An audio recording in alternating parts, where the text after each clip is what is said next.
দল বদলু বিজেপির বিদায়ী সাংসদ অর্জুন সিং এর কুৎসার পাল্টা কি বললেন ইআরটিএমসির ওয়ার্কিং প্রেসিডেন্ট কমল অধিকারী।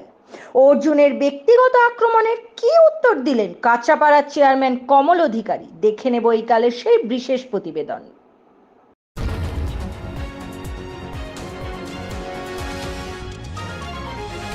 আপনারা দেখছেন এইকাল.in, সঙ্গে থাকুন, ভরসা রাখুন। দাদা, কাছড়াপাড়ায় একটা অভিযোগ উঠছে, বিজেপি কর্মী আক্রান্ত।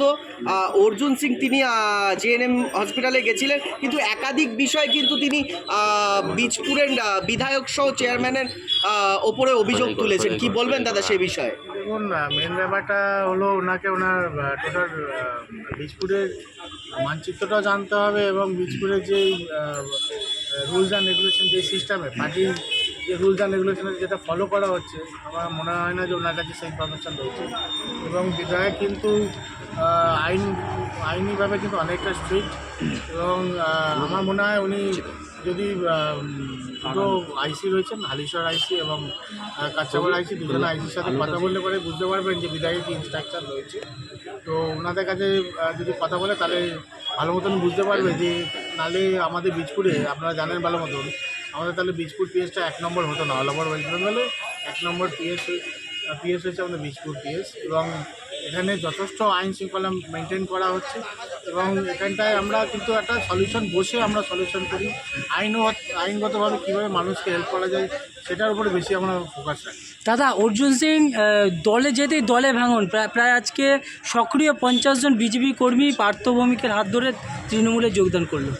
দেখুন, এটা কর্মীদের ব্যক্তিগত ম্যাটার, এটার মধ্যে আমার কোনো সে নেই। কেন আমরা জানি মাননীয় মুখ্যমন্ত্রী মমতা বন্দ্যোপাধ্যায় এবং আমাদের যুব আইকন অভিষেক বন্দ্যোপাধ্যায় যেভাবে আমাদেরকে পরিচালনা করছেন, যেভাবে আমাদেরকে ইনস্ট্রাকশন দিচ্ছে, সেভাবে মানুষের পাশে থাকার চেষ্টা করছি, কাজ করছি।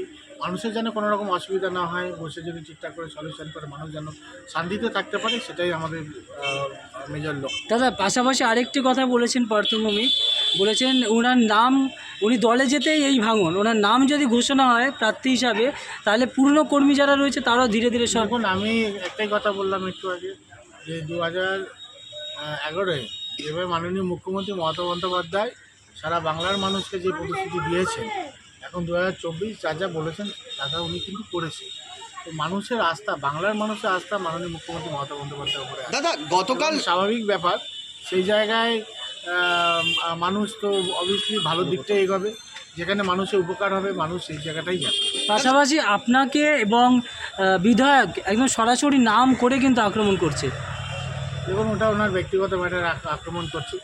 এলাকার মানুষ জানে যে আমরা কি কাজটা তাদের জন্য করছি এবং আমরা সবসময় চাই যে মানুষ ভালো থাকুক, শান্তিতে থাকুক, এবং সেটাই আমরা প্রয়াস করে থাকি। এবং ওনার যেটা বক্তব্য আছে উনি বলবেন, ওনার ঘরের লোকই ওনার এগেনস্টে কত কিছু বলছে, তো সেটা উনি দেখুক। আমাদের এলিগেশন না করে নিজের ঘরটাকে দেখলে বেশি বেটার। দাদা, রেলের ইউনিয়ন নিয়ে বলেছে দুই ভাইয়ের মধ্যে ঝামেলা, আপনি এবং আপনার ভাই বিমল অধিকারী, দুই ভাইয়ের মধ্যে ঝামেলা। ওটা তো ইআরএমসির পার্ট, আপনি তো আইএনটিটিউসি, কি বলবেন সেই বিষয়টা নিয়ে? উনি দলে ছিলেন, ওনার একটা জিনিস দলের টোটাল ইনফরমেশানটা নিয়ে রাখা উচিত ছিল। মাননীয় আমাদের যিনি দোলাসেন আছেন, দোলাদি আমাকে ওয়ার্কিং প্রেসিডেন্ট বানিয়েছেন ইআরটিএমসি, এবং আমি ইআরটিএমসি করি, আমাকে ওয়ার্কিং প্রেসিডেন্ট বানিয়েছে। এবং যে সমস্যাটা নিয়ে উনি কথা বলেছেন সেটা হলো ইআরএমসির ওদের পার্সোনাল ইলেকশন ছিল, ওদের পার্সোনাল ঝামেলা আছে। তো আমি জানি না উনি কী ইঙ্গিতে এইগুলো বলেছেন, কী ভিত্তিতে উনি বলেছেন। আমি মনে করি আপনারা যারা মিডিয়া রয়েছেন, যারা ওই ইউনিয়নে আছে ইআরএমসি, তাদেরকেই আপনারা ডাইরেক্ট যোগাযোগ করলে ওনারা ডাইরেক্ট বক্তব্য রাখবে। আর ওখানে তো আমাদের কোনো পার্সোনাল ম্যাটার নেই। আমরা এখানটা যখন ভোট করালাম আমাদের ইআরটিএমসি 6টায় পেয়েছে। তাই কোথাও কি উত্তপ্ত করা হচ্ছে? দেখুন, উত্তপ্ত করে কোনো লাভ নেই। মানুষের জন্য ভাবনা চিন্তা করা, মানুষের ভালো কাজ করা, মানুষকে ভালো জিনিস বোঝানো, তো মানুষ সেটার দিকেই এগোবে যে দিকটা ভালো পাবে। এই যে বিজেপি কর্মী আক্রান্তের একটা অভিযোগ উঠছে, সেই বিষয়টা কিভাবে দেখুন, দেখছে? পুলিশ প্রশাসন, আপনি ভালো মতন খবর নেন, পুলিশের কাজ করেছে।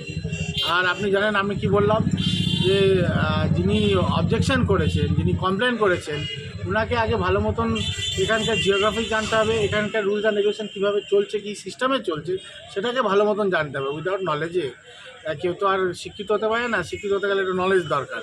তো তো সেই জায়গায় ওনাকে একটা শিক্ষা দরকার, মানে রাজনীতি এখানে শিক্ষা দরকার কীভাবে আমরা চেষ্টা করছি। উনি পুলিশ আধিকারিক, আমরা নোংরামি পছন্দ করি না, যে অন্যায় করবে সে আইনিভাবে পানিশমেন্ট পাবে। উনি পুলিশ আধিকারিকদের বিরুদ্ধেও তোপ দেখেছেন। তিনি বলছেন এত বছর কিভাবে রয়েছেন, তিনি একটা অফিসারের নাম করে বলেছেন। শুনুন, উনি এখন দল বদল করেছেন, উনি এখন অনেক কিছুই বলবেন, উনি অনেক কিছুই করবেন, ঠিক আছে। তো ব্যারাকপুরে মানুষ জানে ভালো মতন, আপনারা ভালো মতন জানেন দল ছাড়ার আগে উনি অনেক কিছুই বলেছে, যে এখানে মাননীয় মুখ্যমন্ত্রীর সাথে আমি আছি, মাননীয় মুখ্যমন্ত্রী যা বলবেন সেটাই করব, দলের থেকে সব কিছু করব। এবং যারা ওনার অনুগামী ছিল ওনাদেরকে কীভাবে ডিচিং করেছে সবাই দেখতে পাচ্ছে এবং সবাই আসছে। তো উনি যে নিজেরটা ভালো ছাড়া কিছু বোঝে না সেটা প্রমাণিত হয়ে গেছে। শোভনলাল রাহার প্রতিবেদন এই কাল।